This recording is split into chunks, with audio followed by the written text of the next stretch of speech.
আজকে আমি এই দুটো বই রিভিউ করতে চলেছি। প্রথমে হচ্ছে রবীন্দ্রনাথ ঠাকুরের কিশোর গল্প, আর হচ্ছে স্বপ্ন বন্দ্যোপাধ্যায়ের লেখা ভ্যাম্পায়ারের দ্বীপে মেঘনাদ। এই বইটার প্রচ্ছদটা আমার অতটা পছন্দ নয়। একটু আগেকার দিনের মতো একটু প্রচ্ছদ মিন্স রিয়েল লাইফ থেকে কিছু ইন্সপিরেশনগুলোকে কাট করে লাগানো, যেটা অতটাও ভালো নয়। কন্টেন্টটা আমি দেখলাম যে বেশ ভালো। এর মধ্যে ডিটেকটিভ, হরর, সাইকোলজিক্যাল হররের একটা ভালো মিশ্রণ দেওয়া রয়েছে যাকে বলে। এর মধ্যে চ্যাপ্টার্স আছে অনেকগুলো চ্যাপ্টার্সের। প্রথমে দামটা বলে দিই, দামটা হচ্ছে 200 টাকা, যেটা বেশ ভালো একটা ব্যাপার। এই লেখকের বই আমি আগে কখনো পড়িনি, এটাই ফার্স্ট টাইম না পড়েছিলাম। এই বইয়ের যে একটা চ্যাপ্টার রয়েছে ওই বুট জুতোকে নিয়ে, সেই চ্যাপ্টারটা আমি আগেও পড়েছিলাম। ওটা আমি পড়েছিলাম ছুটির পলাশ বলে একটা বইয়ে, যেটা রিভিউ অলরেডি দেওয়া রয়েছে, তোমরা দেখে নিতে পারো। ইলাস্ট্রেশনগুলো কিন্তু বেশ ভালো, আমার খুবই ভালো লেগেছে। আর এই বইয়ের ইলাস্ট্রেশন আর গল্পগুলোর জন্যই কিন্তু আমি এই বইটা কিনেছি। আমার অন্য জিনিসগুলো অতটা ভালো লাগেনি।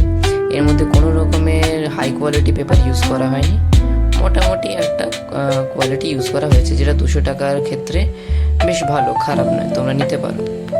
আর সেকেন্ড যে বইটার ব্যাপার নিয়ে আমি কথা বলতে চলেছি, সেই বইটা তো বললাম রবীন্দ্রনাথ ঠাকুরের কিশোর গল্প।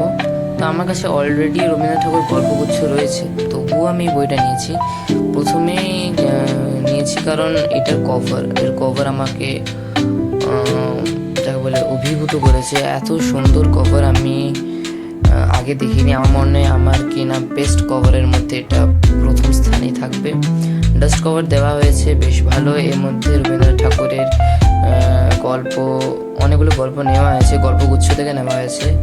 যেমন আমি রিসেন্টলি বলাই গল্পটা পড়েছিলাম, ওটা আমি পড়েছিলাম এই বছরের যে আনন্দ মেলা বেরিয়েছিল তাতে দেওয়া ছিল। ওটা একটা কমিক্স হিসাবে ছিল, কিন্তু আমি পড়েছি।